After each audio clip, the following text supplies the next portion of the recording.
Thank you very much. This is unbelievable. It's unbelievable. Think of it. This is it. This is the last one that we're going to have to do.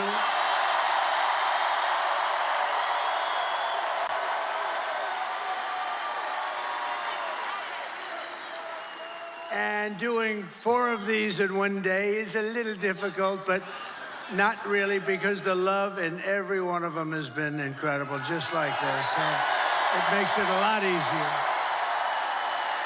And I want to say a very special hello to Grand Rapids. It's been a special place. Remember, 2016, we were given a 3% chance. You remember, we came to Grand Rapids. I said, how the hell are we going to lose? It was just like this. And I said, how are we going to lose? We're not going to lose. And it was a 3% chance. And then we won a little place called Florida, and it went to about a 7% chance. And then it went to an 11%. And then it went to 17%, you remember? And went that way. And then it went to about a 62% chance. And they had somebody in there going totally crazy. The woman, she became a fan. She was going crazy. Not on our side, on the other side, she was going crazy. But we're in very good shape. I have to tell you, we're way up in terms of the vote. You know, the Republicans are never up like that.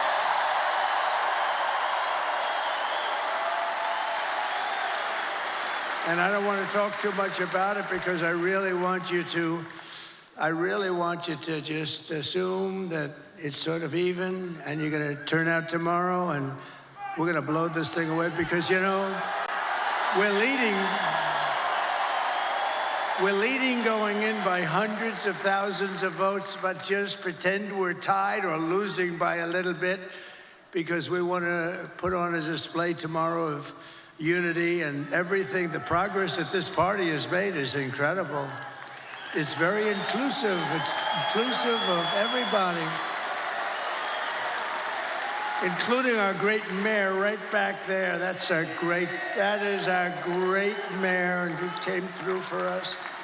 But I want to thank everybody, and a very special hello to Michigan. We're going to do some great things from Michigan. We're going to do great things from Michigan. We're going to bring the car business blazing back. You're not going to remember what it was like. We're going to make Detroit. We're going to make Detroit greater than it ever was. You know, I've been hearing about Detroit for a long time. They've been talking about that miracle in Detroit. Well, I mean, look, we got to be honest. It hasn't happened, but it's going to happen now. It's going to happen at levels that you never dreamt possible. So for the auto workers who have been so incredible, you've been so incredible. You're going to be very happy with the things we're doing. We killed the plant, as you know, in Mexico. The biggest plant in the world was going to be built in Mexico, and I absolutely killed it. But I'd like to begin by asking a question. Are you better off now than you were 4 years ago? Because over the past 4 years, Americans have suffered one catastrophic failure, betrayal, and humiliation after another. Kamala has delivered soaring prices and true economic anguish at home, war and chaos abroad, and a nation-destroying invasion on our southern border, invasion of some of the greatest criminals in the world that are pouring into our country. And we're not going to take that. We're going to end that, like, immediately. And I happen to think it's bigger than the economy. And I think, you know, every poll shows the economy and inflation, and then the border and the horrible things that are going on, and I don't agree with it. I think we have to focus on all of it. We do it all one time. But to me, when you allow thousands of murderers into our country, to me, when you allowed the drug kingpins of the world into our, and terrorists into our country at levels that we've never seen before, to me, that's the bigger problem. We're going to solve it all, but that's the bigger problem. And we're going to have it taken care of very quickly. But my message to you and to all Americans tonight is very simple. We do not have to live this way. We don't have to live this way. We're not living good. 4 years, what did they do that was good? Can you name one thing? I said to a group of people, what have they done? Everything's a disaster, including nobody even knows how to. Supposing President Xi of China wanted to call to ask a little question about war or Taiwan or anything, who the hell does he call?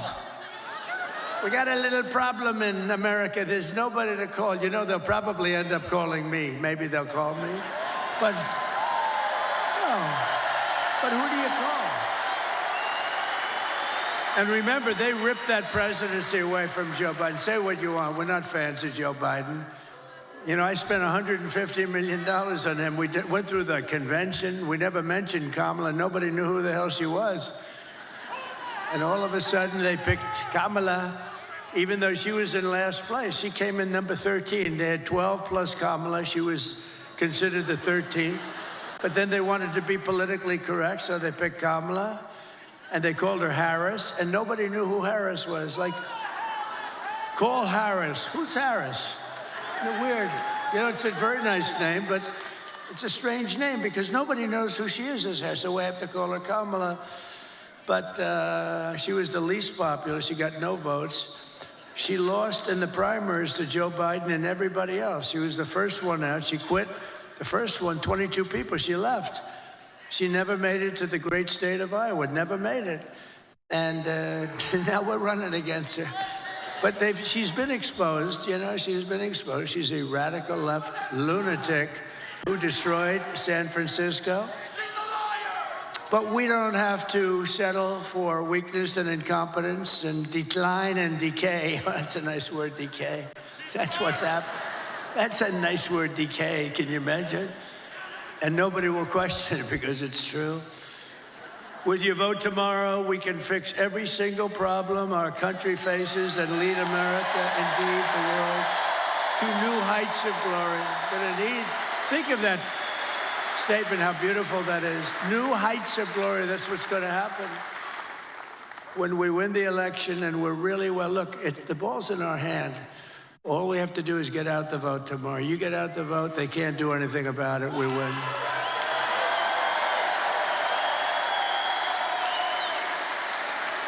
One of their top people just got on television. I was coming in and they said, these are not looking good, these numbers for them.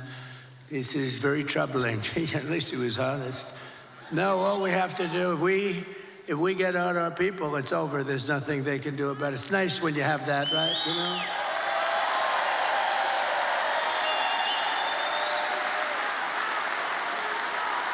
know? In other words, to make you feel a little guilty, we would only have you to blame.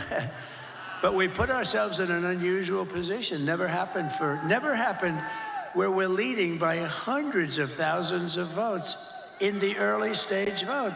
That's never happened before. We've always been losing by sometimes millions of votes, and you know, you keep catching them on Tuesday, but Tuesday comes along and you make it, or you don't quite make it, you're a little short, and then they cheat, and it makes it a little tougher.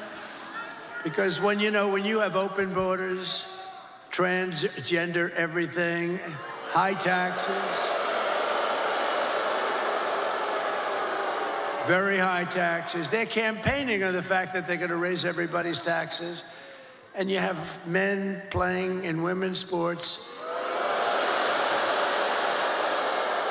You have to cheat. Who the hell is going to approve that stuff? Who's going to approve open borders with criminals pouring into our country by the millions? No, they have to cheat. They have to cheat, and they do it very well, actually. But I think we're in very good shape. We just have to show up, and you're going to have the biggest victory. You know what? This will be the single greatest victory, politically speaking, in the history of our country.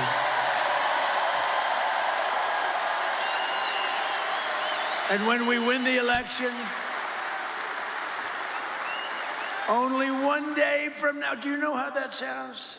I started off saying, and when we win the election 4 years from now, that was terrible. That was so depressing. When we win the election 4 years from now. Then I said 3 years and 2 years and 1 year. Then I said 6 months, and I said, ooh, that's starting to get a little close. And then I said 5, 4, 3, 2, 1 month. And then about 3 weeks ago, when we win the election in 21 days, it just seemed very far away. And now I say when we win the election tomorrow. Can you believe it?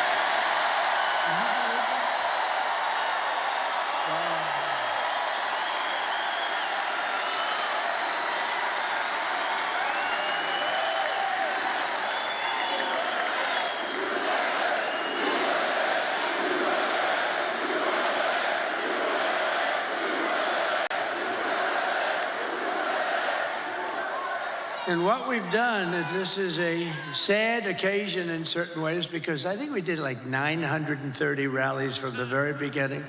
That's a lot of rallies, and you know, and remember, if you make one slip up, and you know, I'm a person, as you probably noticed, I have this beautiful speech, I haven't really even gotten to it yet.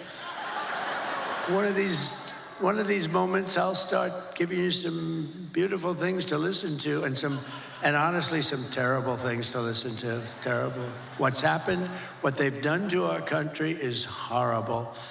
Horrible. And by the way, don't you like a president that doesn't need to use a teleprompter? Isn't there something refreshing?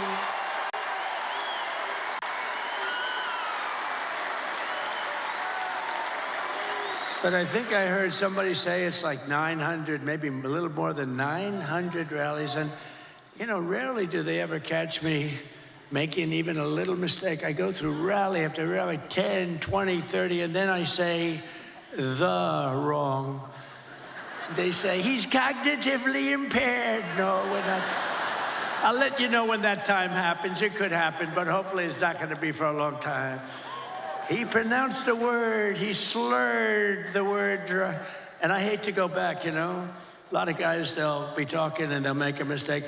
Excuse me, let me go back. When you do that, it's over for a good speech. You can't do that. You just have to blaze through it and hope that they didn't hear the mistake. Now, when Winston Churchill, who was a great speaker, he was actually a stutterer, a tremendous stutterer, and he became one of the greatest orators. But when Winston Churchill made a mistake, he didn't go, excuse me, and go back. He just blazed through it. But if I do it, they say, he's cognitively impaired, there's something wrong with him. These people are sick, those people, look at them. Ooh, that's a lot of, that's a lot of people. That's a lot of people. But this has been an incredible journey, and it's very sad in a way, because, you know, we've done all these, and this is the last one. But here's the good news. All we were doing is putting ourselves in a position to win, which we can do tomorrow very easily if we show up.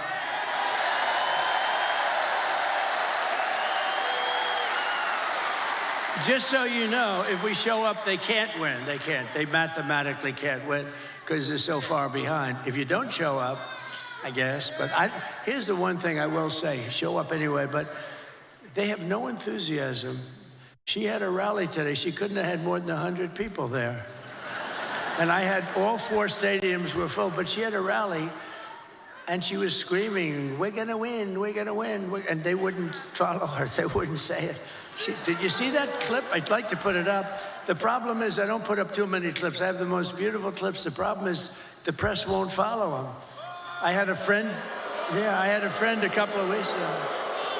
We made these gorgeous clips, and actually gorgeous in one way, but horrible in another, showing the death of children and all the damage that they've caused with the open border. And all they have to do is take those cameras, look at all those cameras, and all they have to do is move them like an inch over and an inch up. I have oftentimes, well, not too many. I have oftentimes screens right behind me. All they have to do is just move it up 2 inches like this. And they don't do it because they're fake news. They don't want to show what's on the screen. It's a shame. So I'm having a modestly good hair day. Look at that, look. Modestly good. Not the best. I'm not thrilled, but it is what it is. No, it's great. But what I do see behind me are beautiful people, great workers, people that are proud and they love our country. That's what I really see. Nice, beautiful. So it puts us, assuming we can win tomorrow, which I think we should be able to do pretty easily. It's in our hands, right? It's in our hands. It's totally in our hands. Oh, it's today. Oh, it's today. Oh.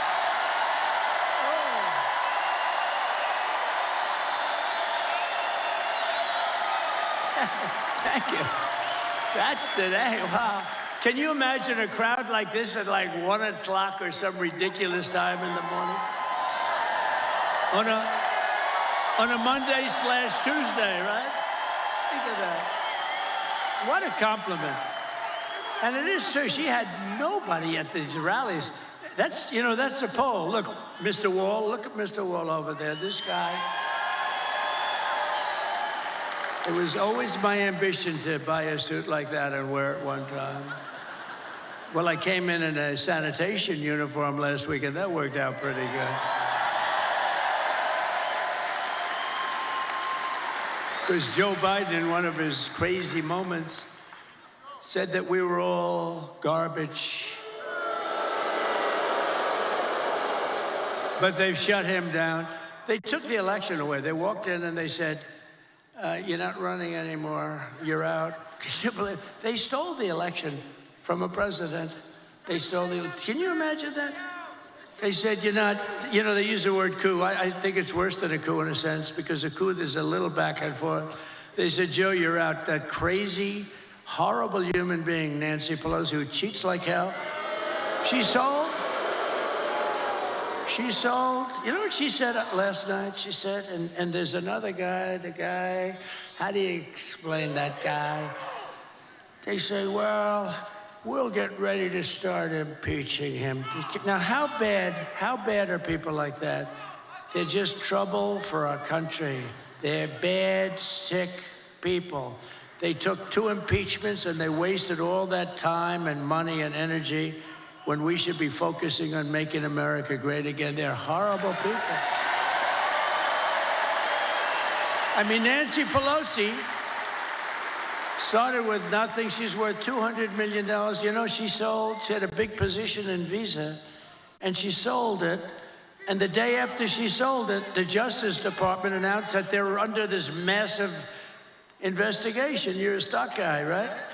They're under a massive investigation. So I don't know what happened, but I don't imagine the stock went up. History would tell you the stock went down. Did it go down a lot? It went down a lot. So they have this big position. She sells her stock. Hours after she sells her stock, they announce that Visa's under massive investigation. The stock goes tumbling down. She's a crooked person. She's a bad person. Evil. She's an evil, sick, crazy. Oh, no. It starts with a B, but I won't say it. I want to say it.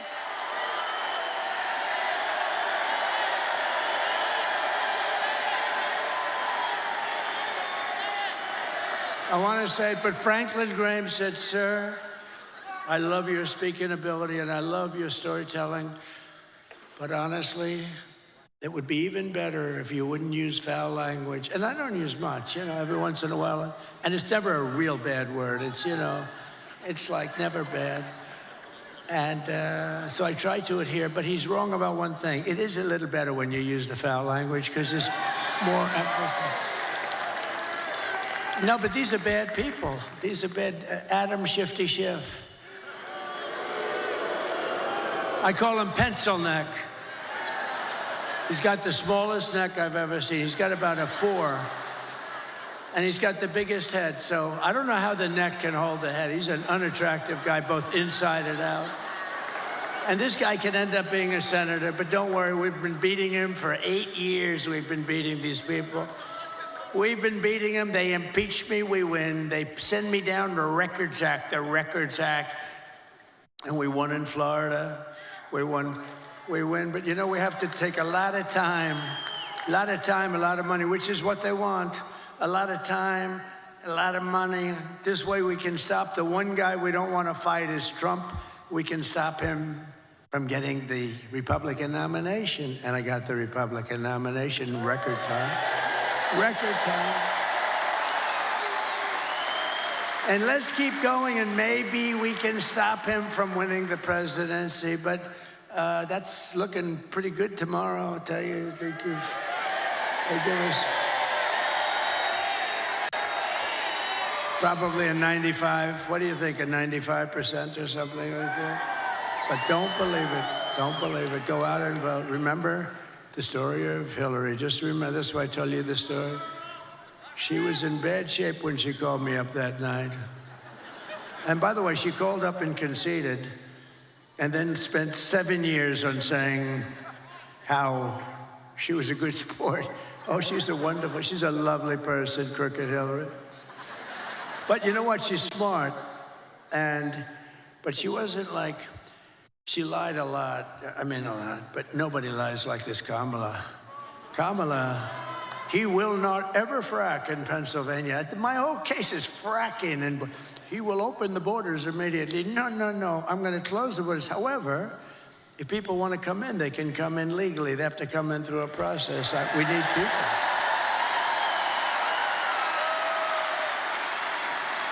But Kamala is, I mean, this is known. She's a very low IQ person. And we don't need a low IQ individual. We've had that for 4 years. And our country's going down the drain. We're going to turn our country around. I will end inflation very quickly. You know how we're going to end it? By drilling and drilling and drill. Energy is going to bring everything down. Energy is going to bring it down. And I will stop the invasion of criminals coming across our border. I will strengthen our military. I will restore peace in the world. And I will rescue the American dream. We're going to have the American dream back soon. Together, we will begin the 4 greatest years in the history of our country, and we will launch the most extraordinary economic boom the world has ever seen. If you vote for Lion Kamala, you will have 4 more years of misery, failure, and disaster our country may never recover from. I don't believe that our country can take any more of this without just gone. I don't believe it can take any more. It's going to be, can't take this. This is abnormal abuse, abnormal abuse. And I heard somebody said the wall. I built 571 miles of wall, which is much more than I said I was going to build. And you know, it really worked. Walls work. 2 things work. What are the 2 things? Walls and wheel. They're the only 2 things that never get obsolete, right? Walls and wheels. A wall and a wheel. It's always going to be around. Other things, they have the beautiful computers. You know, you buy a computer. Oh, this is the greatest. 2 weeks later, it's obsolete. That goes on. I don't know how people do it. We have the king of computers. We have the king of everything endorsed me, Elon Musk.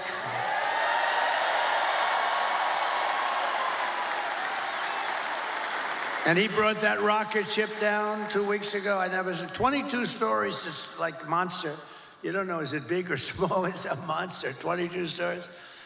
And you know that story. I've told it a couple of times. I love the story because I really, the best part is I'm talking to one of the most important guys in the world, and I say, wait a minute, could I just watch something? I see something on I have the television muted, right? I'm looking at this crazy rocket, and I saw it leaving a little while before, and it was all beautiful white. Now it's absolutely burned to a crisp.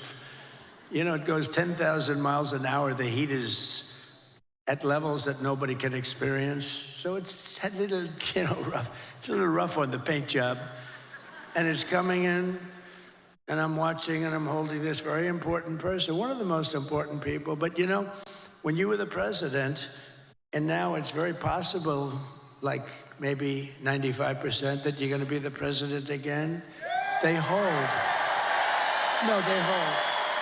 So I say, do you mind holding for a minute? I have to see this. And I put the phone down. That guy was holding like for an hour and a half. He never got off the phone. I wish he would have hung up. I would have felt better. Because I picked up the phone later. I said, oh, wow. Hello? Hello? He goes, hello. Anyway, but it was so exciting. So I'm watching it. And this monstrous thing is going down, right? And it's coming down. It's, first of all, it's doing all sorts of flips up in the air. I would not want to be on that sucker. I don't care how good Elon is. I said, Elon, you wouldn't get me in that ship under any circumstances. But it's coming down, it's a little rough, and now all of a sudden it starts to slow down as it gets to the ground. Then it starts to move over. And then it gets a little bit out of control, it looks like. And the left part of the bottom is going to just rip that big gantry. That's this, you know, whatever the hell it is that holds it. And it's coming in. Oh, and I didn't know it was Elon's. I just assumed, you know, he loves this stuff. He's in a class. But it's coming in and it's going to rip the gantry. I say, oh, this is bad. This is going to be bad. I close my eyes. All of a sudden, whoa, you have this massive flame coming out of the left-hand side of the bottom. It was this big jet engine. It pushes it away, and it's coming down, and then it settles into a plate, and then those arms grab it like you grab your baby, just like you grab your little baby. And it hugged it and just put it down, and there it was. There it was.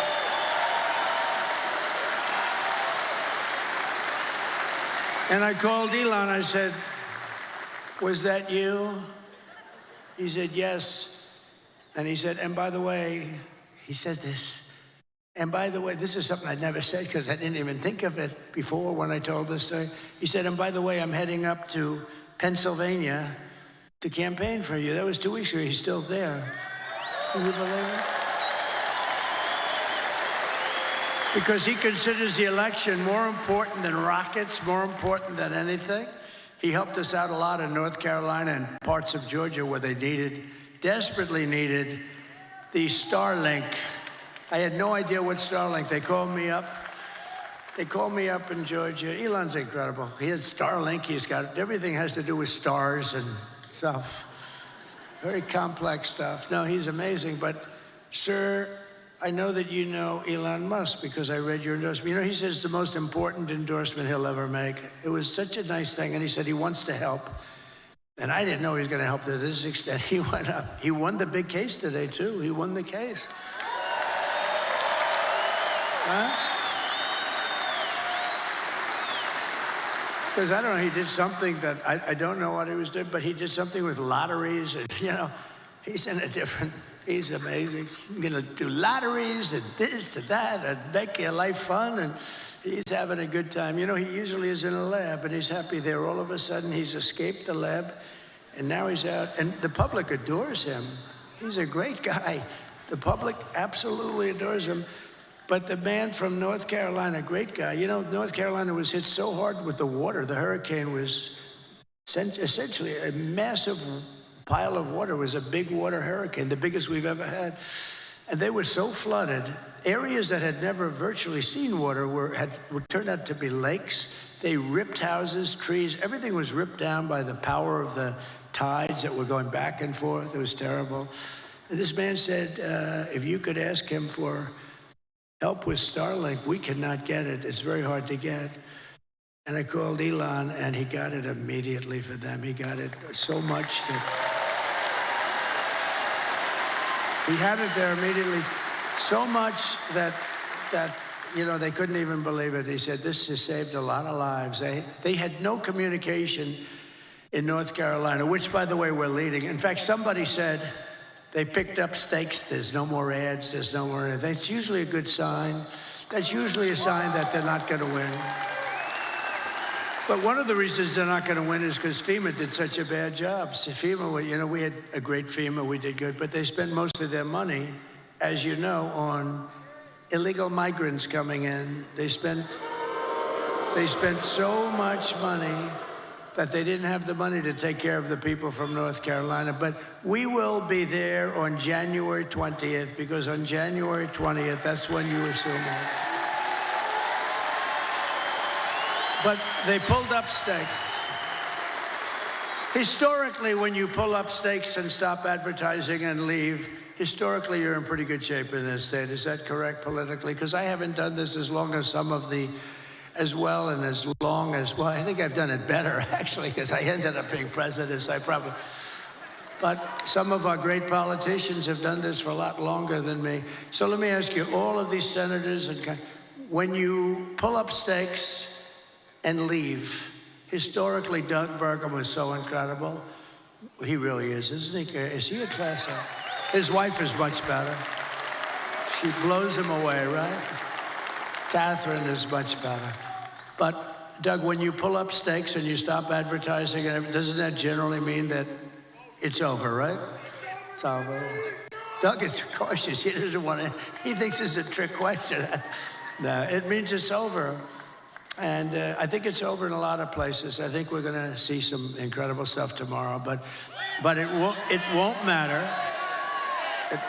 It won't matter as long as you go out and vote. Nothing's going to matter, because it's in our, you know the expression, the ball is in their hands, the ball is in our hands. They can't do a thing about it.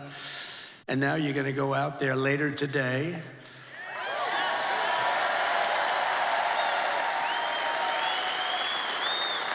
And you're going to show us something, and vote for me, and I will deliver rising wages, soaring incomes, and a colossal surge of jobs. We're going to use things. What's the most beautiful word in the dictionary? We're going to create wealth, opportunity for Americans of every race, religion, color, and creed. But I have to tell you one quick story, because I'm so proud. They're going to build this great big plant. They're building it. They're going to build it. China's going to build a plant, and it's going to destroy Michigan, destroy it, destroy Detroit. Everyone's going to move out. And I heard about it through a friend of mine that builds plants. That's what he does. He builds plants. He builds them better than anybody. John, let's just call him John. And he was sitting there, and I was at the Economic Club of Detroit a couple of weeks ago. But I told John a year ago, I want to see a plant. And he said, well, I'll have to take you to Mexico. I said, I don't want to see a plant. I want to see a plant here. I want a big one. He said, we don't really do too many big ones in the United States anymore. I said, what is that all about, Mexico? He said, well, China's building some of the biggest plants anywhere in the world. They're building them in Mexico. And I said, well, I'm not happy about that. I don't want to see the damn plant in Mexico. It wouldn't look right if I'm in Mexico looking at plants. Do we agree, sir? It wouldn't look right. And so he said, all right, look, I say, forget it. Then I thought about it, and I was making the speech in Detroit, and I said, a couple of weeks before, I said, if they want to build a plant in Mexico owned by China so that they can save all of the costs associated with bringing their cars and all of the things, I'm going to put 100% tariff on every single car coming out of that plant. And if that's not enough, I'll make it 200, 300, 500, 800. I don't give a damn what it is. And they're not going to have one car made in that plant that ever crosses that border, which is right next to them. Anyway, so I see John in the audience, and I gave them that notice a little before, and it was public. And I see him, and I send my people. I say, after I speak, make sure he comes back. I want to see him backstage. So I see John. I say, John, how's that big monster plant that's going to rip apart our country, but it's going to hurt South Carolina, Tennessee, and all the other places that do a lot of cars? It's going to hurt everybody. It's going to hurt the country. How is that plant doing? He said, sir, they've given it up because they think you're going to win, and they think you're going to tariff them, and they think they're going to lose their share. And, sir, they've given up that plant. It's not going to be built anymore. So I saved Michigan, and I saved Detroit, and we're going to let them build that plant. But you know where we want them to build it? Right here we want them to build it, and then they won't have any tariffs to pay. They won't have any tariffs, and they're going to use you to operate that big sucker, and they can build as big as they want with no tariffs. I said, let them know we'd love to have their investment. They're going to build it right here in Detroit, or at a minimum, they're going to build it someplace in the United States, and they won't have any problems. So that's a So I saved Detroit and Michigan a lot. That alone, and I did that without even being president. How about that? They said he's going to win. They told John, we think Trump is going to win, and he's not going to let us make anything, and he's going to do things that we don't know. This guy is crazy. Because, you know, I charged China hundreds of billions of dollars in taxes and tariffs. They paid us, not one other president. And, you know, we're going to get along great with China. We're going to get along good. I want to get along with them. President Xi was great until COVID came. Then I wasn't so thrilled with him. But we did a great job in that. You know, we went back. Nobody knew what the hell it was. We did a great job. We get credit on our military. No wars. We did no wars. I had no wars. Remember when crooked Hillary Clinton? Remember when crooked Hillary was screaming during a debate, he's going to charge wars. He's going to have wars. He's going to prosecute wars all over the place. Look at him. He's a very volatile person. I'm actually not. I'm a very calm person. She's the one that's volatile. But he's a very volatile person. He'll start. No, I stopped the wars with my being volatile. Nobody had a war. We didn't have any wars, except that we finished a war that we had. We beat ISIS. 100% of the ISIS caliphate was taken down. And it was done in a matter of weeks. When our stupid generals, our terrible generals, that, you know, the guys up top, like Milley, like Kelly, real losers. Kelly was dumb as a rock. I'll never do that again. I let people, I say, give me a letter of resignation. Yes, sir, I'd like to say. They said, just give me. You know, Biden never fired anybody. That's why he never had a bad book written about him. No, and also, number two, nobody cared. When I fire somebody, every major publisher in the world, will you say something bad? I had one person who was so complimentary, sir, you're the greatest president that ever lived, blah, blah, blah. Then she gets a show, but they only want to hire her if she's, I have all these letters, there's never been a better president. She goes in the show, I didn't like him, he was terrible. What a terrible human being. These people are sick, but you know what? All we can do is keep winning. That's all. Win, win, win. But a vote for Trump means your groceries, such a word I hear all the time, because I do like to mix it up with people, more so than my consultants. I think the people are much smarter than my consultants. My consultants are good, but I get much better. Like, people say groceries, right? I haven't used that. You know, such a sort of an old term. They say my groceries are so much more. I haven't, you know, the term is just like an old term, and it's a beautiful, but they say about my groceries were so expensive, they'll be cheaper. Your paychecks will be higher. Your streets will be safer and cleaner. Your communities will be richer, and your future as an American will be much better than it ever has been when I get in. Because this will be the golden age of America, and that's what I'm calling it. I'm telling the press, I hope you put it in. Isn't that a beautiful phrase? The golden age. I like to brand things, like I brand Pocahontas, and you know, I do a lot of branding. I'm one of the greatest branders in the world. A lot of them were Republicans, but they're all now friends of mine, so I can't talk. Some of my greatest branding was on the Republicans during the primaries, but they're all friends of mine, most of them. Some of them, yeah, most of them are. Most of them are, but you know, I don't talk about that. Once the battle is over, I take those words, I put them away permanently in some cases. On occasion, I'll bring them back out. But just a few months ago, in a beautiful field in Pennsylvania, an assassin tried to stop our great movement, greatest movement in history. But that brush with death did not stop us by any means.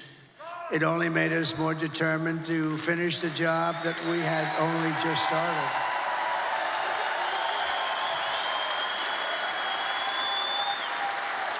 That was not a pleasant day, I will tell you. That was not a pleasant day. But many people say that God saved me in order to save America. Many people, I've seen it so many times. And with your help, we will fulfill that extraordinary mission together. We're going to fill it together. We are going to fulfill it together. It's a beautiful expression, and, you know, I think it might be true. I have sons that are here right now, Don and Eric, and they're great people. But they're really great shooters. They're like top-of-the-line shooters. They know so much about it. They say it was almost impossible for somebody, yeah, a miracle. It was a miracle. That's the miracle right up there, right? But I didn't realize that. But from the distance that they were, they say it was a miracle. Well, if I didn't turn to the right to look at that beautiful graph that we had up having to do with illegal immigration. So illegal immigration saved me, can you imagine? And speaking of that graph, let me see that graph. I love it so much. I love it.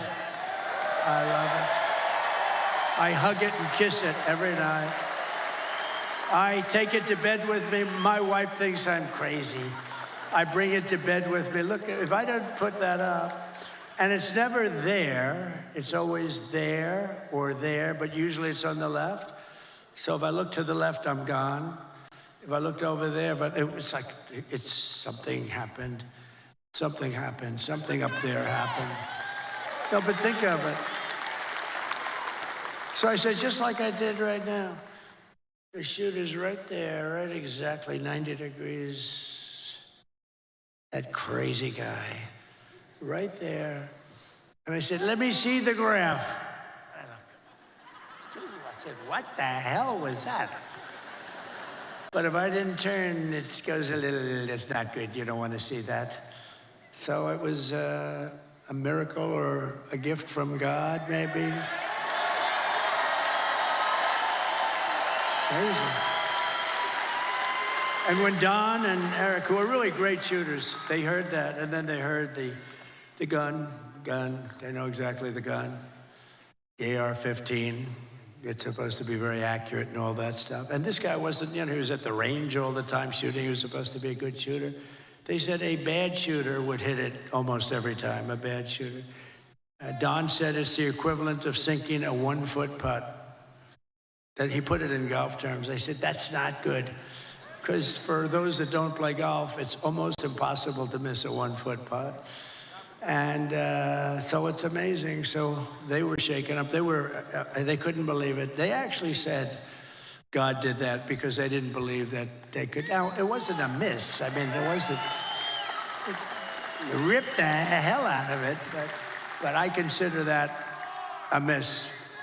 It ripped it up pretty good, and it was a very bloody mess. And the doctor, who was great in Butler, he said, sir, I want you to go with me to buy a lottery ticket because I've seen this. I've been doing this for 35 years, sir, and I've never seen anything like it. I've never seen anyone come out of it with that gun from that range. I said, he said, I want to buy a lottery ticket with you tonight. And I said, well, doctor, you know, let's not do that. Let's see if we can get this sucker stop bleeding. But he told me the ear is the bloodiest part. You get hit in the ear, something to do with cartilage. It's, so they thought I was hit all over. I said, I wasn't hit all over because I was down. And I wasn't hit all over. I said, I was hit in the ear. Now get me up, get me up. They said, sir. And they were touching all over this place. Because it was so bloody. They said, sir, you've been hitting other... I said, I'm telling you. You know, it's funny, when I was... The word surreal, right? When I got to the White House, I was standing right outside and then inside the Lincoln bedroom. The bedroom of Abraham Lincoln, his wife, his son, Tad, who died, actually, as a very young boy, very young. It was a very rough time for them.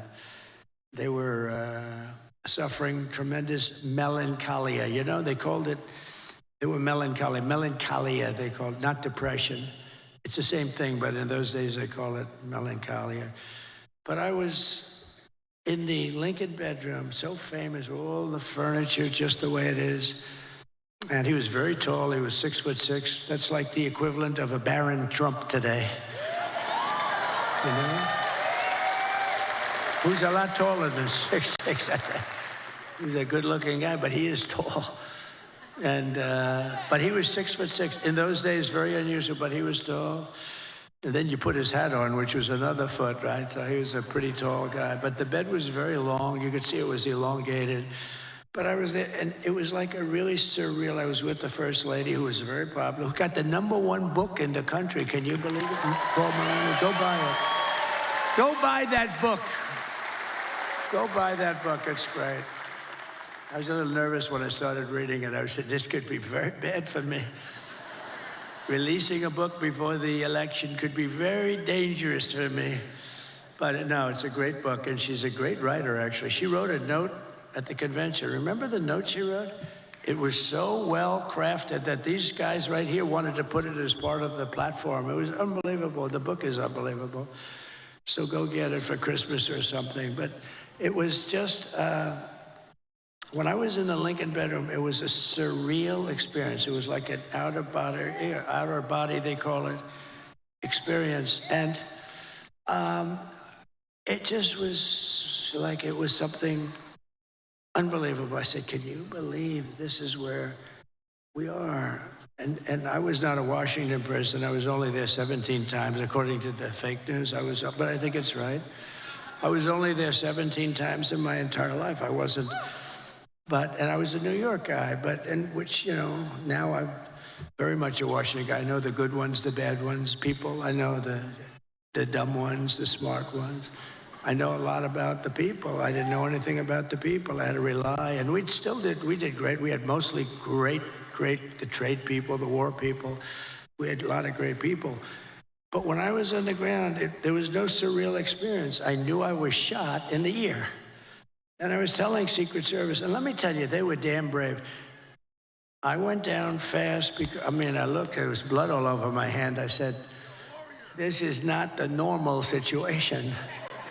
It's either the largest mosquito in history or I got hit by a bullet. And I followed my hand down, and I think people were also shouting, get down, get down. I think it was. But I went down, and I'm telling you, I had, I guess, 7 Secret Service agents follow me. They were very brave. I'm telling you, those bullets were flying over our head.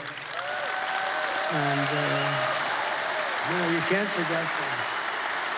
Can't forget that. Those bullets, and I heard those bullets going. I said to somebody, how fast were they going? They gave me some mathematical number. I said, no, I want to know in miles per hour. And I think it was 3,200 miles per hour. You know, think of that. You know, a car, you're going fast at 70 or 80. These are 3,000 something. And those suckers were going over my head. There were 8 of them. Total, it was a total of 8 shots fired.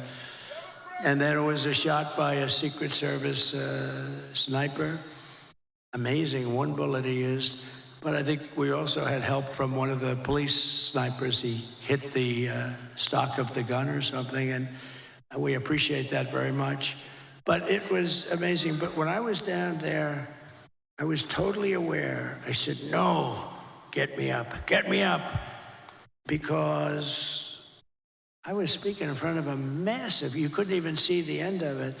Now, when we had the celebration honoring Corey, the firefighter, great guy, when we had that celebration, we had 101,000 people. And that's when I really got to see the real, that's where I really got to see the real Musk, because I invited him up, and he's always like in a lab, and it's almost like he was released. And I said, you have to come up here, Elon, just come up. And he looked out, and he was so happy. I think he loves people. And he started doing jumping jacks and stuff behind me, right? He was so happy. I think he's going to run for office against me. I'm very concerned. No, he's great. It was great. But he was so happy. And It was a great celebration. But when I was down, there was no feeling like I had in the White House. I mean, I totally was aware of everything. But had I not made that turn, I wouldn't be with you tonight, and that would have been bad. And I hope that's right. I hope that's right. I hope that God did put me here to really save this country. Because this country's in big, big trouble. This country's in big trouble. I hope so. To every person and every citizen across this land, I am asking for the honor of your vote. I don't want your money. Most people want your money. I don't want any money. All I want you to do is go out today. Sounds a little strange. Go out today. Meaning go out in a few hours, okay? This guy's complicated because it sounds so much better when you say tomorrow, when it's night, but that's okay. I want to be exactly accurate for them. But go out today and vote. And I guess 7 o'clock or whatever time it is, doesn't matter. And we're going to have the greatest victory in the history of our country. And as your president, I will fight for you every single day with every breath in my body. Together, we will save this country, this great country that we love. We will defeat the corrupt system in Washington. Because I'm not running against Kamala. I'm running against an evil Democrat system. These are evil people. I wasn't running against Biden either. He was stuck in a basement. I didn't even run against him. I mean, no, we're running against a very evil system, and we have to defeat that system. And America's future will be an absolutely incredible one. As we stand on the brink of rescuing our country, I want to take a moment to thank the millions of hardworking men and women who are the heart and soul of this, the greatest movement of all time.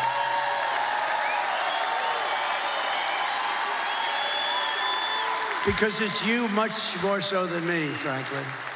You're incredible people. You built this country, and you're going to save this country, but you're incredible people. You're really incredible people. And as I said in the very beginning, this isn't my campaign. This is your campaign. This is a great campaign that's now it's 9 years, and we've been fighting side by side every step of the way. We've been together. That's why it's not even hard. People say to me, like very successful people, how do you stand up and talk in front of these people? And it's sort of easy because they're love. It's love in these rooms. I just left Pittsburgh, Pennsylvania, fly up here, and the love was the same. It's such love, and it's not hard to do. It's much harder to do when you have people screaming at you. But there's love in this room. I think there's love in the whole country. I think it's a much bigger movement than we even understand. I think we're going to end up getting numbers that are far greater than we would expect.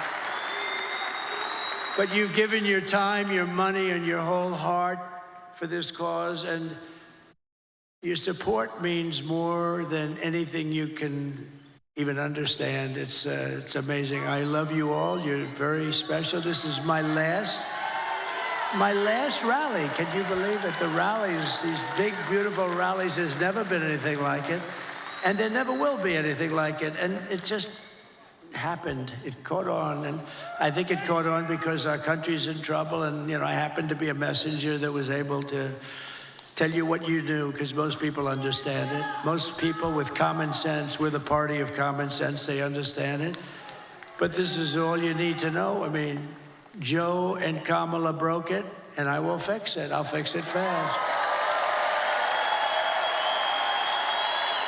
And America will be bigger and better and bolder and richer and safer and stronger than ever before. It's going to be all of those things. The presidency requires strength, courage, and grit. And in a little while, you have to stand up and tell Kamala that you've had enough. You can't take it anymore. You're destroying our country. You were a terrible vice president. You destroyed San Francisco. She destroyed San Francisco.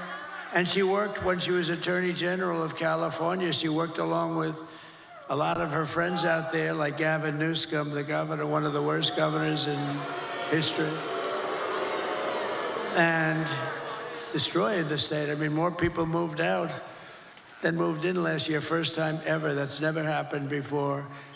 You're gonna say, Kamala, you're horrible at your job. You don't know what you're doing. You're a low IQ individual. We want smart people. We want cunning people. We're dealing with the smartest people in the world.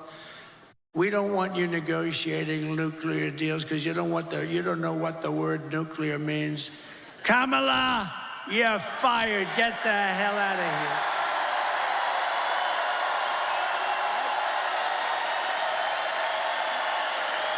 You're fired. Get the hell out of here. You want to ruin our country. If we win Michigan, we win the whole thing, the whole thing. Over the past 4 years, Kamala has orchestrated the most egregious betrayal that any leader in American history has ever inflicted on our people. She was given the authority to run the border by Sleepy Joe because he wanted to go to bed and he wanted to sleep. He had only one thing he wanted to do, and that's sleep. So he made her the border czar. Now she's trying to deny it. By the way, the Border Patrol 2 weeks ago gave us the strongest endorsement you've ever heard. They said he's the greatest president in history and the best president on the border by a factor of 10. And I said to them, does that mean I'm better than Abraham Lincoln and George? What? Yes, sir, you're better than both of them. I had one problem. I had one of the guys that came up, and, you know, they all, like 10 guys, they all made speeches. He's like 36. He said, sir, you're the greatest president in my lifetime. I said, I like the first guy better. I like Lincoln and Washington better than 36 years, right? But he meant well. But you know what? in terms of the border, what we did, we built all that wall. We built an extra 200 miles. They could have flipped it up in 3 weeks. You know that. It was all built. They sold it for scrap metal for 5 cents on the dollar, so much. And that's when I realized they actually want open borders. She has violated her oath, eradicated our sovereign border, and unleashed an army of gangs and criminal migrants from prisons and jails, insane asylums and mental institutions. And these people are all coming into our country. Are you okay down there? Is somebody hurt? Oh, is somebody hurt? Oh, I saw you looking on the floor. I thought somebody was hurt. Oh, okay. We don't want our people to be hurt, right? We don't want that.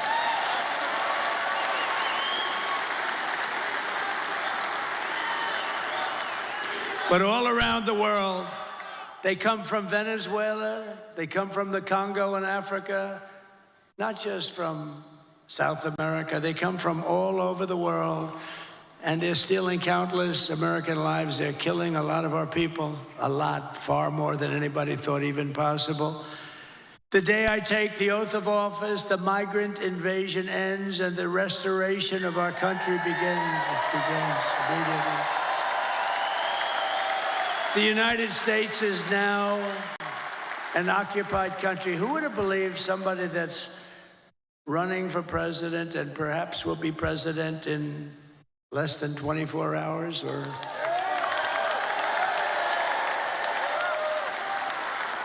Or maybe it will take these machines that we pay so much for 2 weeks. Can you believe it?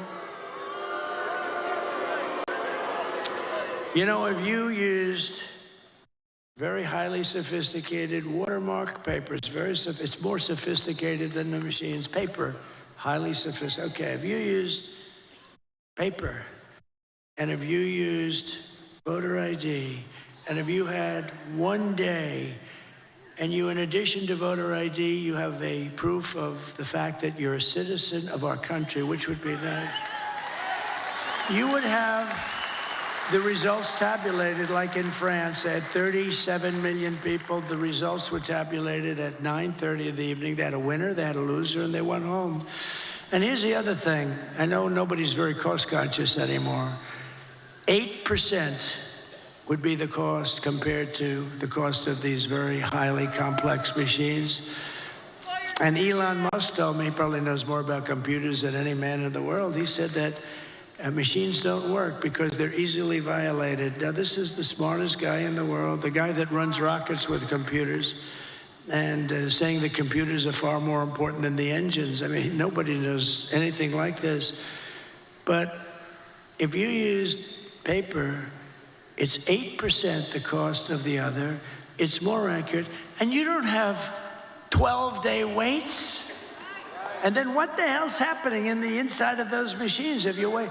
We want tonight.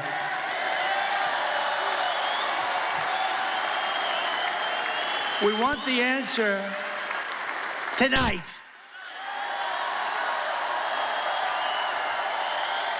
They spend all this money. They spend all this money, and old-fashioned paper is much less expensive. And you know what? It's more accurate. It's much better. Something's going on with this. I mean, what the hell are they doing?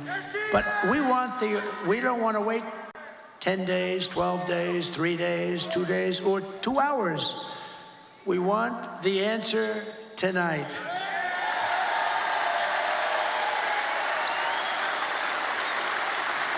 So we live in an occupied country, and I will tell you, we will be an occupied country no longer. This will take these young guys, these have military type equipment, highest grade, highest level, supreme military equipment. Where the hell did they get this stuff?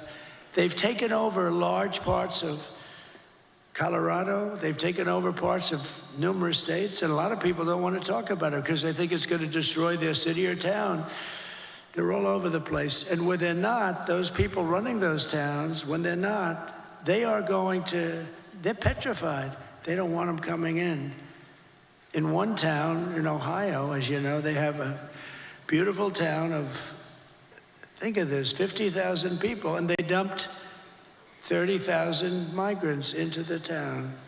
So you have 50,000, now you have 30,000 migrants. Springfield, Ohio. It's a beautiful place, gorgeous place. And now if you want to go to the hospital, you can't. If you want to get a checkup, you can't. If you want to find a doctor, you can't. If you want to get your kid into school, you can't. It's a whole different world. It can't be, we can't allow this to happen. They're destroying our country. November 5th, 2024 will be Liberation Day in America. On day one, I will launch the largest deportation program of criminals in American history.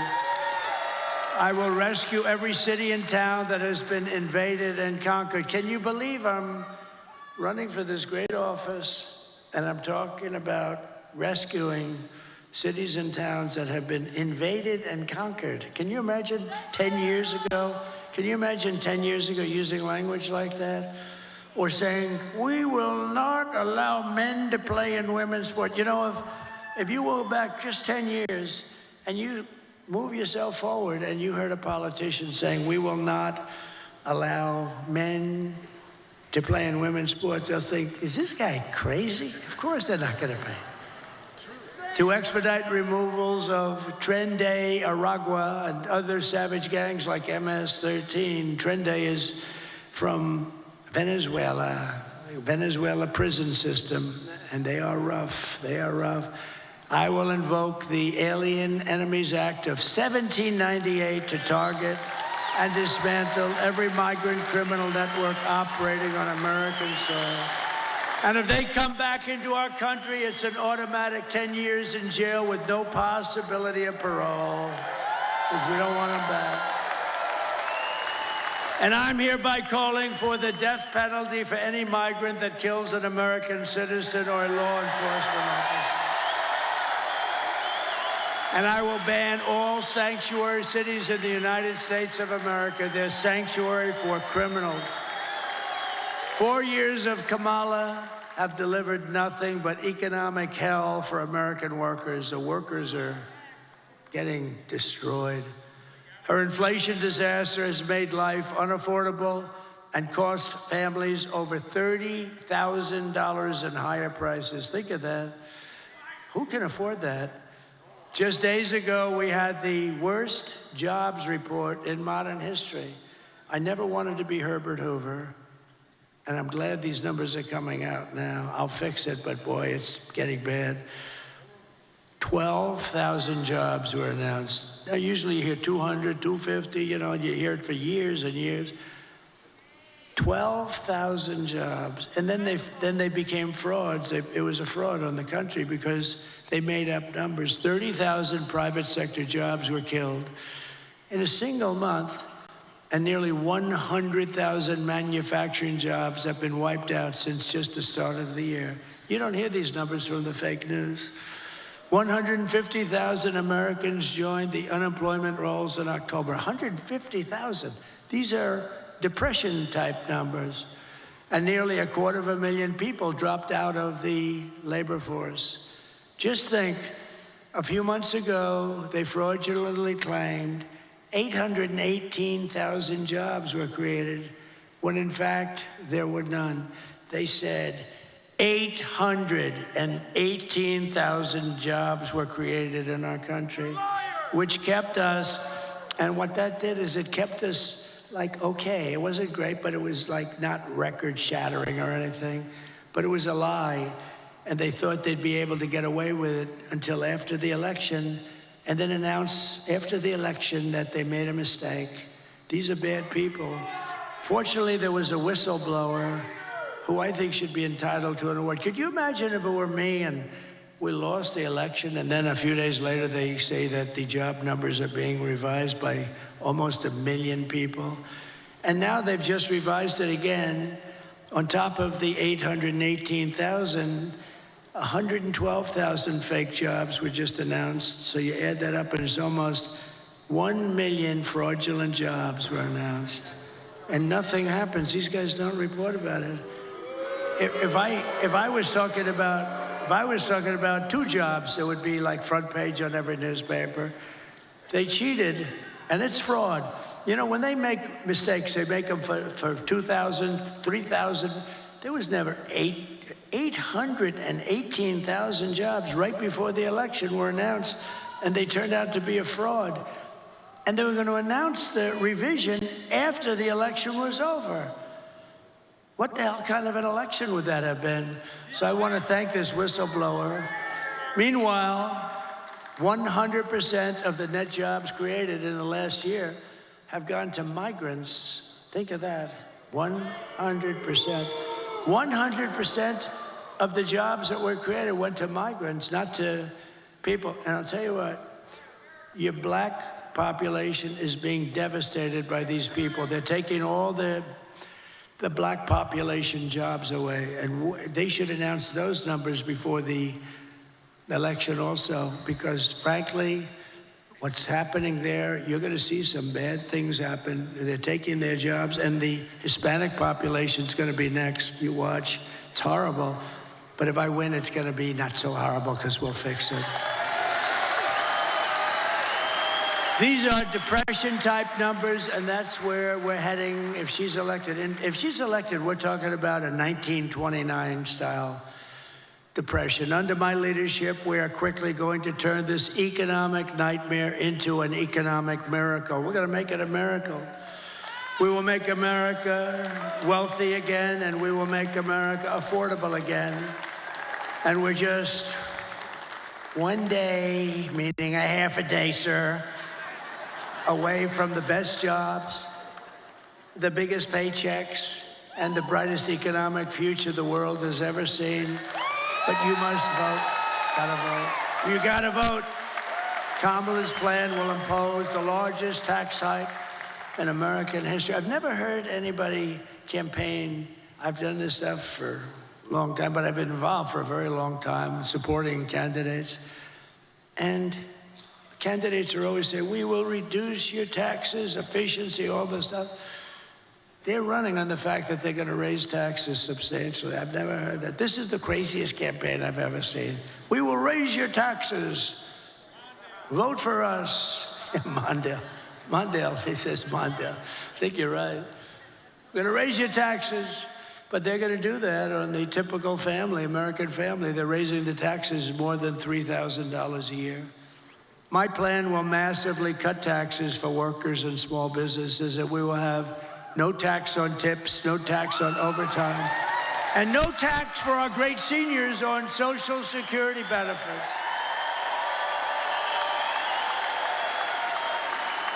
To rapidly reduce inflation, I will end Kamala's war on American energy, and we will drill, baby, drill. We're going to drill, baby, drill. And I will cut your energy prices in half within 12 months, okay? When that happens, everything's coming down. The donuts are going to come down. The food is going to come down. As we say, the groceries. I just told the story in Pittsburgh.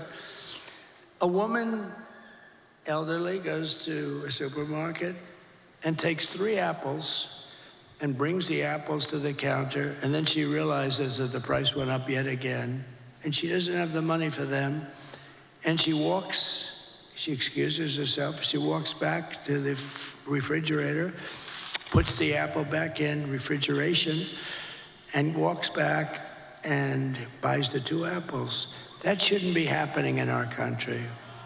That should not be happening, and we're not going to have it happen long. I will cancel Kamala's insane electric vehicle mandate. And I will make interest on car loans fully tax deductible. So how about that? People, the most brilliant people, is that Scott Bessent over there? Where's Scott? Scott, stand up. He said he's one of the most brilliant people on Wall Street. Do you agree, Scott, that you're one of the most brilliant people on Wall Street? Because everybody else says it.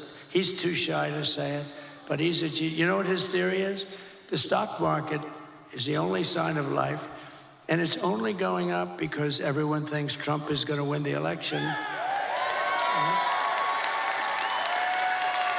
And others too. I'm seeing it a lot. I think they're following your lead. But I appreciate that confidence. It's very nice. He's a brilliant guy. But so they call up and they say, brilliant guys are calling me up. And they say, where'd you come up? On a car loan, we're going to give people, we want to develop the car business in this country. In a car loan, we're going to give people the right to deduct interest, but only if the car is made in the USA. What the hell do I care if a car is going to be made in? If a car is going to be made in Japan or China or someplace else, what the hell? I don't care if they buy it. I want them to buy cars. So think of that, what that's going to do for Michigan. So if a car is made in Michigan, you get a big deduction. That's going to be somebody. So I started just with the deduction. Then I thought to myself, you know, why should I give them a deduction to buy a car that's made in China or Japan or South Korea? Well, I don't, you know, look, I mean, they're wonderful people. Everyone's wonderful, but I want them to be built here. So then I came in with that little extra tip, and it says, but you only get the deduction if the car is made in America. Isn't that like cool? And hopefully right here in Detroit and Michigan would be great. We're thrilled to be joined by your next senator, Mike Rogers. Mike, thank you very much. Thank you. You're doing great. This guy is doing great. He is amazing. I think I'll tell you, you know, it's hard to beat some of these people because they lie. I heard she's another one. She's going around saying she's very close to Trump. She agrees with Donald Trump on the tariffs and the wall and the this, but she never agreed until about 2 weeks ago when she was losing, right? No, she's doing, but I have about 6 of them that are doing that. They're doing that against Bernie Moreno. They got a guy running against him, Sherrod Brown. I love President Trump very much. He's great. You know, I'm leading in Ohio by like almost 20 points or something. So all of a sudden they love me. They all love me. And the day after the election, he'll be calling for my impeachment. Let's impeach him. These people are sick. But we have great members, and Mike is really a talented guy, respected all over Washington. He was very successful. And I hope he can represent you because he's going to be one of the stalwarts. He'll be a leader. Thank you very much. And also members of Congress, John Joyce, Bill Heisinger, Tim Walberg, John Molinaire. I saw you guys. Very good speech you guys made. Boy, you really were rocking them, huh? You guys, very different styles, but tremendous talents and really good. Thank you very much. They really are tremendous. You have a great bunch here. I don't say that with all states. Some states I'm not so thrilled, but that's okay. And governors, Sarah Huckabee Sanders. Where's Sarah? She's so good. She is so great, right? Proud of her. I saw her father the other day. I served on a panel with him. And I said, you know, Mike, I think you're great. He endorsed me when I was running. She gave me a 4-page endorsement. And I think the endorsement was put out before I finished my speech. And I said, you know, you're great. He said, well, I appreciate that, but my daughter is far greater. How about that? Is that nice? My daughter is greater, he said.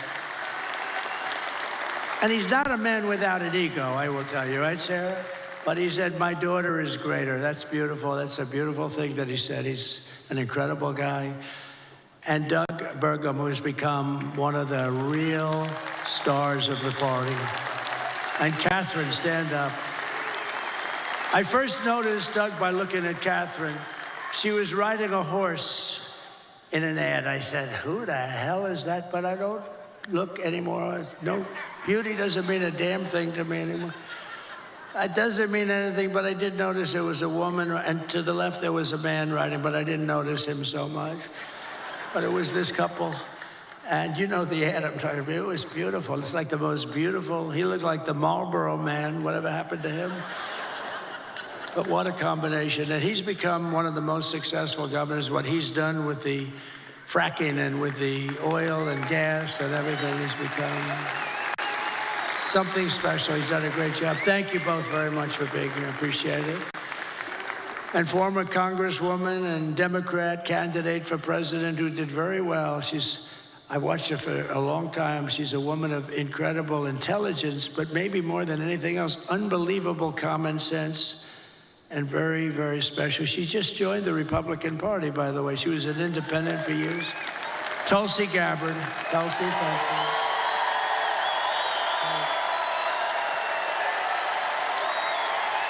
Great.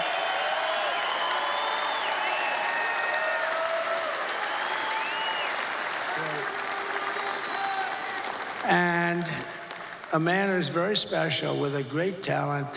He was the ambassador to Germany. And I'll never forget when I took him out. The happiest person in the world was Angela Merkel. When Rick Grinnell was taken out, this was the best day in Angela's life. He was not your typical ambassador. He was somebody who would say, this is no good, what's happening? And actually it was a love-hate. They really loved him, but they said he's a smart one. He was wise to what they were doing. Rick Grinnell, where's Rick? Thank you. Thank you, Rick. And a woman who ran a very good race. It was a hard race because, you know, she believes in things and she believes in them very strongly. And I say you always have to stick with your beliefs. It's very tough. I told her it's very tough. But she's a hell of a woman. She had a father who I knew. He was a steelman. He was in the steel business. He was thankful when I put the tariffs on because we saved the steel industry. And he was a real pro. He passed away, but he was a great guy. But he'd be very proud of his daughter. His daughter's an incredible woman. Tudor Dixon. Thank you, Tudor. Thank you. We miss your father, right? What a great guy he was. And then we have a woman who drives extremely fast. She can drive a car. And, you know, just very successful, won races, but she's very successful. It takes tremendous courage and strength and everything else. It takes everything. I think driving those cars at 220 and 240 miles an hour, boy, you got to be brave. probably have to be a little bit crazy, Danica Bradrick, right? You have to be a little crazy, right? But it's Danica. Such an honor to have you involved, Danica. Such an honor. She's so smart. We were talking about, I just can't believe it how I was asking her questions on the plane over about, how do you do it? How do you do it? Because, you know, they had me in one of these cars that start the race, and I'm sitting in the car, and we're going like 60 miles less than what you travel at. And I'm saying to the driver, you okay? He was okay. But it's an honor to have you involved. You're really special, a really incredible athlete. She's an incredible athlete.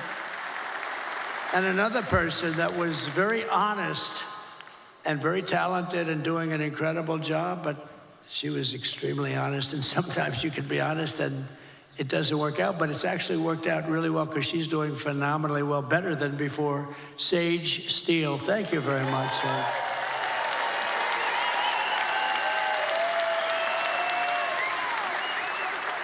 And Michigan Republican Party Chairman Pete Hoekstra. Now, I told Pete, I've known Pete for a long time. He was very, very successful at everything he did, and he was an ambassador. He was one of the best. And I said, Pete, you got to come in and run the party. You got to do it for me. And it was not that easy. He has a lot of options, and he came in, and I mean, I think we're going to have a great result later. But Pete came in and ran the party, and I'll tell you, it is so organized, it's so professional. I think we're going to win. I mean, I think we're going to win in Michigan, seems to be. We can't let him forget that I stopped that big Chinese plant in Mexico, Pete. Put that on top. But no, that was the thing. Nobody else would do that. I did it without being president. They just said, but they know it's not going to be easy for them. They won't, they're going to, let's put it this way, if they build it, they're going to lose their ass, okay? So I want to thank you, Pete. You've done incredible. And a man who I fell in love with, actually, he's an auto worker and a union guy, but he saw what was happening. He saw look, I mean, you take a look at this area and go back 50, 60 years, it's been just a downward trend. It looks like, you ever see a chart? It's like, right, Brian? It's like just a downward, like a sliding ramp. Brian Pannebecker from the Auto Workers for Trump. Brian, come up here for a second. Come here. Come here. I gotta see. I love this guy. I always wanted arms like him. He's got the biggest, meanest arms. They look like what grabs that rocket. He could grab the rocket. Tell them a little bit about what you see going on, and I tell you, he's just an incredible guy. Thank you, Brian. Thank you, Mr. President. It's an honor to be here at your very last campaign rally. I gotta give a shout out to Scott Hagerstrom right out here. He brought me to Novi when you were holding a rally there in September of 2016. You were a candidate before you were president, and I got backstage and got to meet you, and I told you the little song about Macomb County, home of the Reagan Democrats. I said, Mr. Trump, if you come to Macomb County and ask for the Reagan Democrats' support, which is basically the UAW members, and I got a few of them here with me tonight. I said, if you come to Macomb County and ask for the Reagan Democrats' support and you get it, you might win Macomb County big enough to carry the whole state of Michigan. I said, Mr. Trump, if you win Michigan, we both know what that means. You win the White House.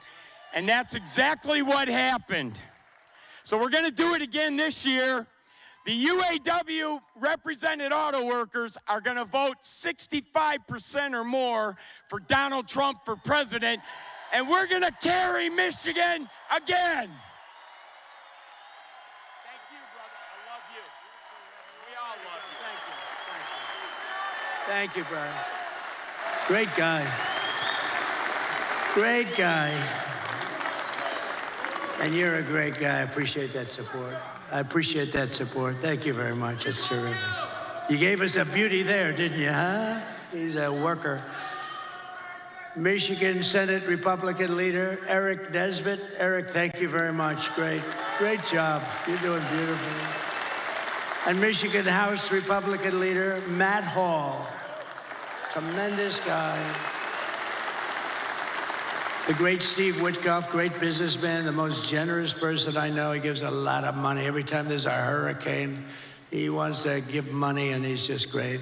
And Howard Lutnick, he's working along with my children and Linda McMahon, who's fantastic, and they're working on transition. But I said, don't worry about transition. Let's win this thing first. Okay, we'll work on transition. But he's one of the most respected people on Wall Street, rebuilt his firm after it was taken out of the World Trade Center by that horror show act. Long ago now, but it's still very emblazoned in all of our minds. But so Howard, thank you very much. Howard Lutnick, thank you very much. And my great children, should I have them come up real fast? Okay. Don, Eric, Tiffany, Laura, Michael, come on up here.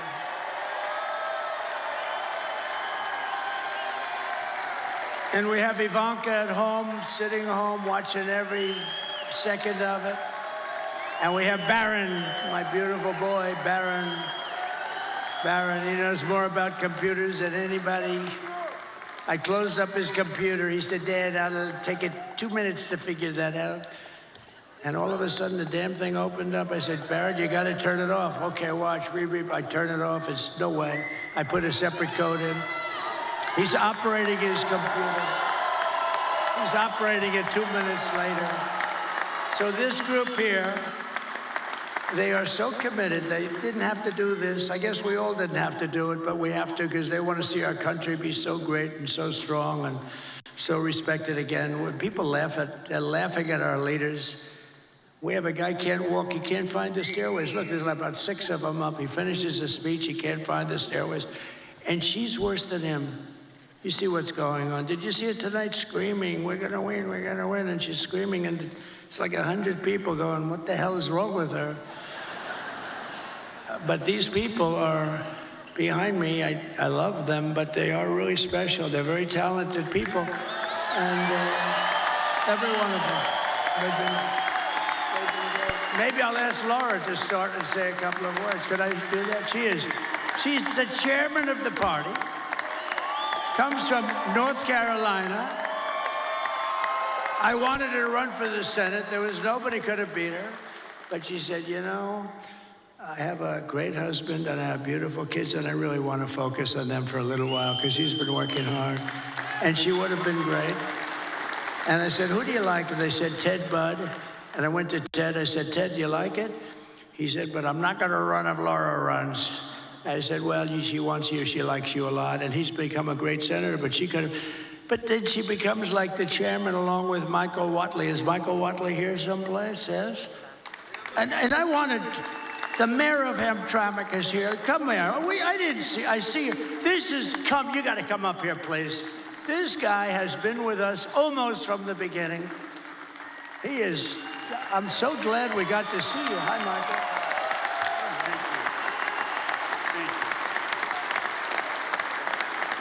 Come here. He has been an unbelievable unifier. This is one of the greatest men in your state, and I want to just thank you. Come here, say a couple of words. Thank you so much. Well, good morning. It's another day. I spoke earlier before you came, and I told the crowd that tomorrow, or today actually, is going to be a historic day, and we shall celebrate a historic victory today.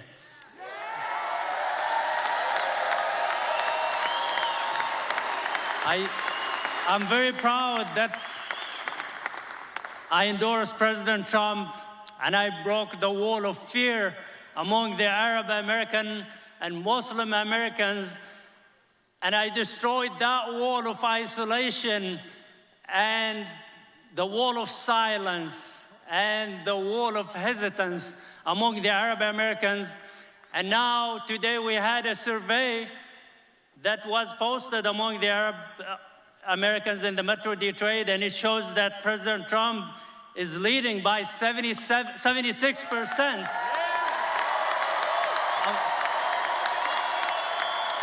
And Harris earlier had 3%, and the rest was for others. So we are in a mission to end that disconnect between the minorities and the Republican Party and to make it the party of inclusion. And we are in a mission, which is the priority for us today, to send President Trump back to the White House. So like I said earlier, he has done everything possible to gain your support.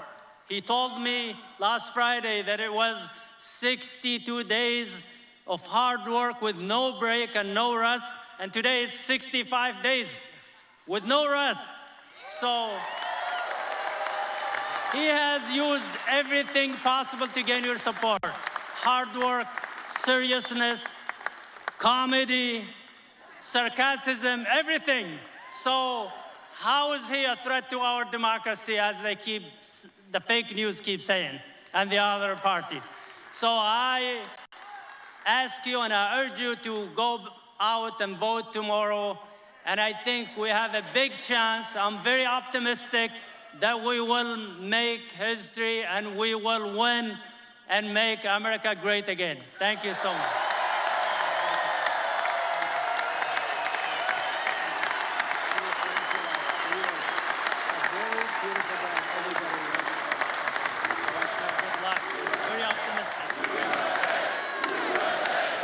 Great guy. He's a great man, and I'll tell you, you have hundreds of thousands of people that follow, and that could be a very big difference. The Democrats are not happy about this. This was supposed to be their vote, and they're not at all happy. But really, great young guy. He's a young guy. And wow, what a leader. So thank you very much. If we win this state, you're going to be very responsible for it, too. And I think we will. And tonight I did a thing a couple of weeks ago with a very smart guy and very special, and a very special talent. He's got the #1 podcast, they say, by like 4 times. Joe Rogan. And a lot of people thought they loved that. It was 3 hours. Oh, it was so terrible because I did it. And I said, Joe, I got a rally of this size waiting for me in a very far away place. I'm going to be very late, like 2.5 hours late. But we kept talking. It went 3 hours and 15 minutes or something. Then when I got up there, it was cold, a little bitter, and everybody waited. Nobody left. And I explained to him, look, Joe is the #1 guy. He kept me late, but I'm doing it because we have to win. And not one person was unhappy. We had a great time, and I said, we're going to devote a lot more time. It was pretty late at night. It was worse than this, okay? I can tell you. But Joe Rogan just announced, and he doesn't do this at all. I don't think he's ever done it, but he just announced that he's giving me his complete and total endorsement to be American. Wow.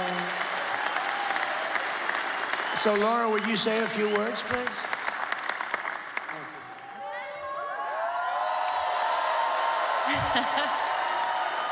Are we ready to turn Michigan red today? Today is the day that we send a loud and clear message to the mainstream media, to the establishment, to Hollywood, to the swamp, that it is not them. It is we, the people, who get to choose our president. And we're choosing Donald J. Trump. I just want to say thank you. This is a very special night for our family. This has been almost a decade of doing this, and it has been my honor to be a part of this family, to be out speaking on behalf of a man who I love, not just because he's my father-in-law, but because he is going to save this country and going to save the world. Thank you, guys. God bless you. Get everybody out to vote. Thank you, Michigan.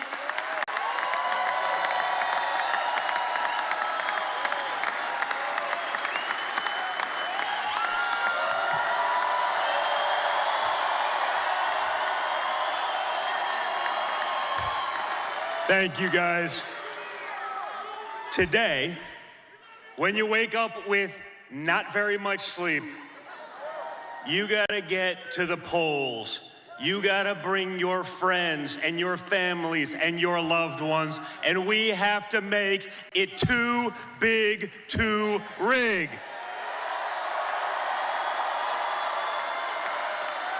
Guys, it's simple. It's a unique election. You've lived under both candidates.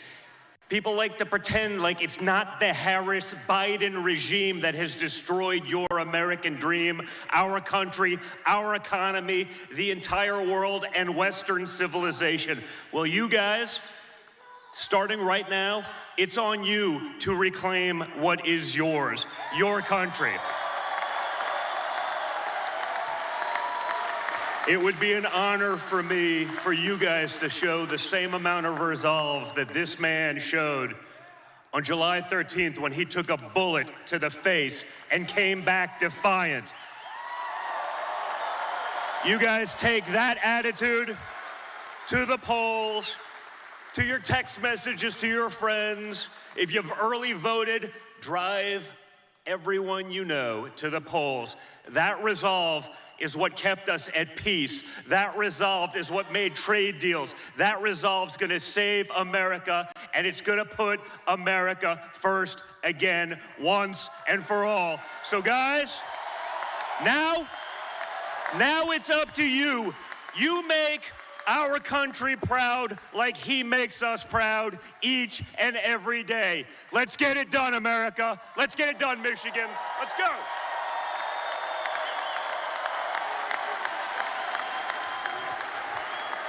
Well, good morning, Michigan. Who else could have this many people at 2 a.m.? Only Donald Trump. Guys, I've watched the hell that they put him through for the last 10 years. I mean, the fake impeachments, the dossiers, the Russia hoax, going after his Supreme Court justices, censoring him, taking away his First Amendment right, trying to take him off the ballots in various states all across the country, raiding his home. And yet he comes out every single day and he fights and he fights and he fights. And when other candidates have packed it in for the night, you know who's standing on the stage at 2 a.m.? It's Donald Trump.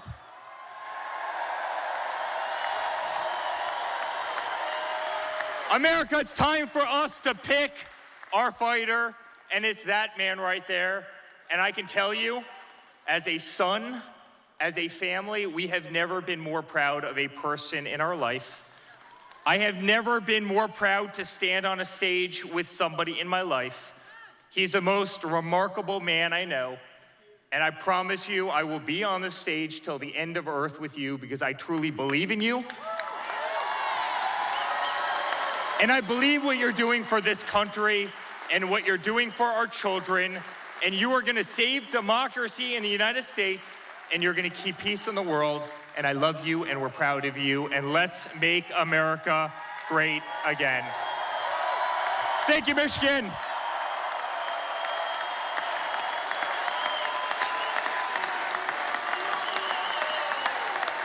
Hello. So my father has never stopped, and he will never stop working for you guys. So let's get out there, let's vote for prosperity, let's vote for the future that we want to have for our children and for our future generations. Thank you.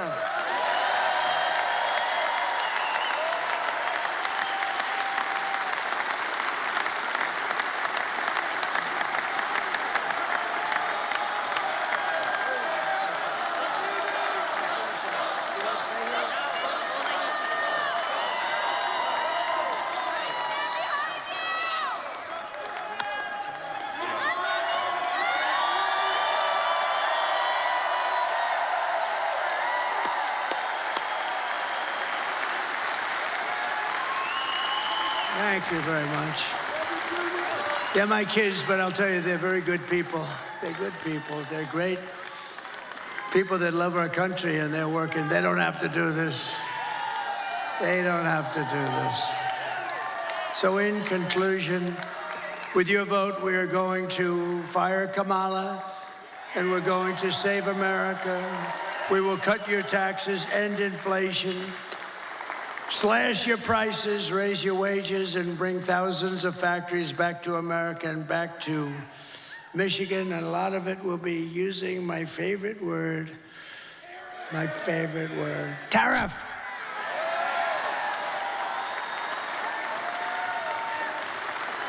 And one of the things I'm going to do, I'll give you this as a little insight. I just announced it in Pittsburgh. I didn't think it's become a very big story already, so. We're going to tell Mexico, you're killing tremendous numbers of our people by allowing China to send their fentanyl through your system and through your country. And we're going to give them a little period of time. But we don't want drugs coming across our border or any border. And whether it's Mexico or Canada or wherever, because they're starting now in Canada, they're starting to go up north. But whether it's Mexico or Canada, we're going to explain to them quickly that if you allow fentanyl and these drugs to come through your country, we're going to charge you large-scale tariffs on everything you send into the United States.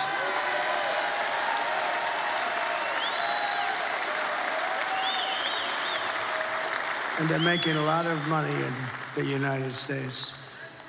They couldn't exist without us, so we're going to do that. And we're going to tell China that if you continue to send fentanyl to Mexico or any place else that comes into our country, we're going to charge you a 25% tariff on everything you sell into the United States of America. We're not going to we can't let them, and you've never heard that from anybody but me. And I've had it in my mind for a long time, but I didn't want to tell these guys about it because they'd only screw it up like they do everything else. But I say it now because now we have the election coming up in a matter of hours. And we're not going to let them destroy our country. Most of our crime, probably 60% of our crime is caused by drugs. People that are taking drugs, they cause tremendous amounts of crime. If we didn't have that, you'd see crime rates plummet.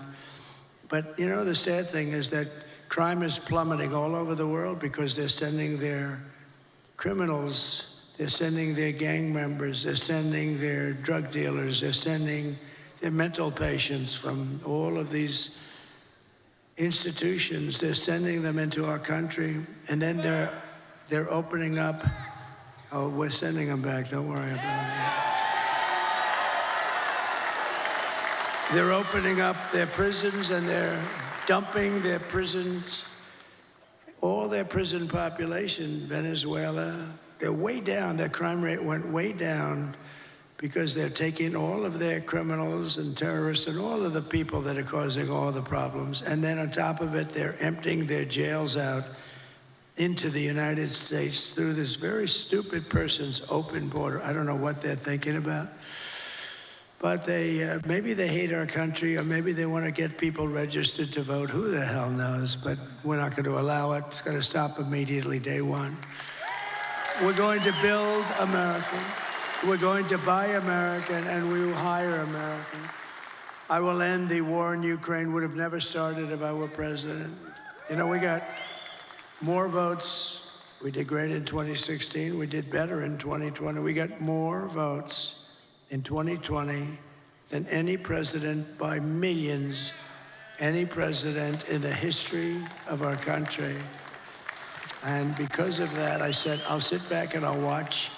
And if they do a bad job, I didn't need this every time, but if they do a bad job, I'm going to run because of how well we did. And if they do a good job, I would actually prefer that they did a great job. If they did a great job, I would say that's a great thing. But I mean, he's the worst president in the history of our country. She's the worst vice president, and she got no votes. You know, they like to say to me, That's not the democratic way to go. You know, it's not, it's just a terrible thing. It's not it's just a terrible thing. It's what's going on in this country. But so I sat back and I watched and I saw all the horrible things that were happening, and you know what they are. And maybe the worst was what they've done with inflation, but I actually think the worst is what they've done with their border, because they're destroying our country. We're going to turn it around. We're going to change it really fast. We're going to have the greatest country we've ever had. I will stop the chaos in the Middle East. It would have never happened again. Israel would have never been attacked on October 7th. And I will prevent World War III from happening. I know all the players. And it's a very good chance that it will indeed happen. We will crush violent crime and give our police the support, protection, resources, and respect that they so dearly deserve. We will strengthen and modernize our military. They gave so much of it away to Afghanistan. It's so crazy. I rebuilt our military. We will build a missile defense shield around our country, all made in the USA, and much of it made right here. And Ronald Reagan wanted to do it many years ago, and he really was right, other than we did not have the technology. I'm glad we didn't do it, but now we can shoot a needle out of the air. We can shoot a little pin out of the air. It's incredible technology, our technology. We will rebuild our cities, including our capital in Washington, D.C., which is in terrible shape, with graffitis on the beautiful, incredible marble columns, and painting the lions and burning the American flag. What they did a month ago was terrible. But we're going to make our cities safe and clean and beautiful again. We'll work with Democrat governors and mayors. We'll probably have to, and that's okay. We will teach our children to love our country, to honor our history, and to always respect our great American flag. We will get critical race theory and transgender insanity the hell out of our schools. And we will keep men out of women's sports. I will defend religious liberty, I will restore free speech, and I will defend the right to keep and bear arms, our Second Amendment. And after years of building up foreign nations, defending foreign borders, and protecting foreign lands, we will finally be going to build up our borders, build up our country, and build up and protect our citizens. It's time.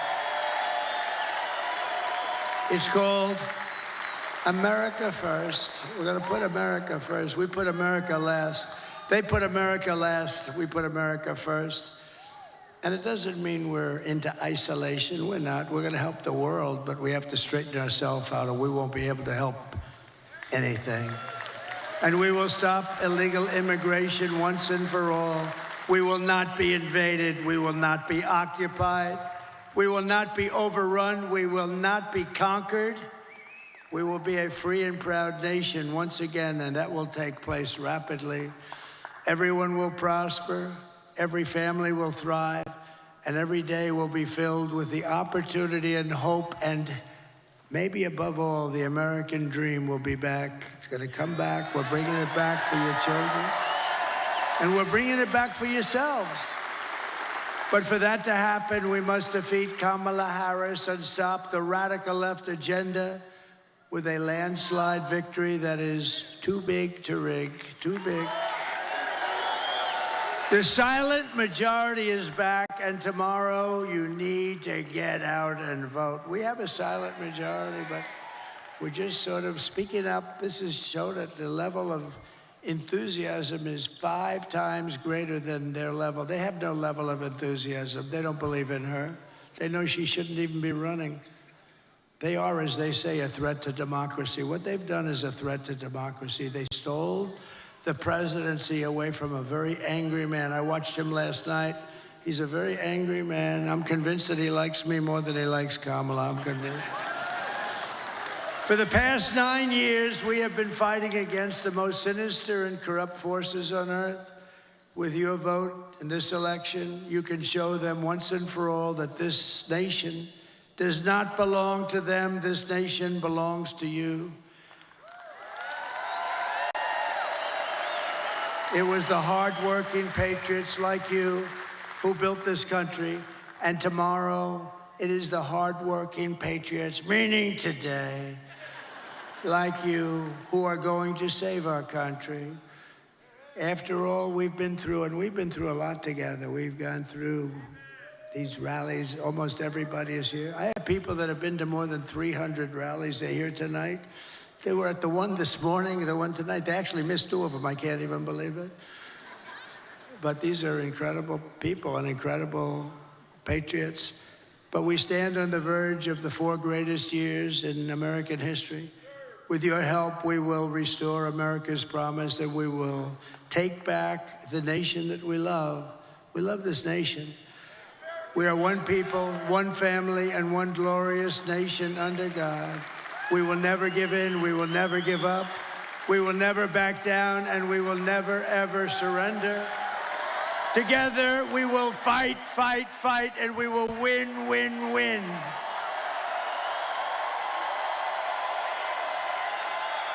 November 5th, today, will be the most important day in the history of our country. And together we will make America powerful again. We will make America wealthy again. We will make America healthy again. Bobby Kennedy Jr. We will make America strong again. We will make America proud again. We will make America safe again. And we will make America great again. I love you. I love you all. God bless you. God bless you, Michigan. God bless the United States of America. Thank you, everybody. Thank you. Great honor. Thank you.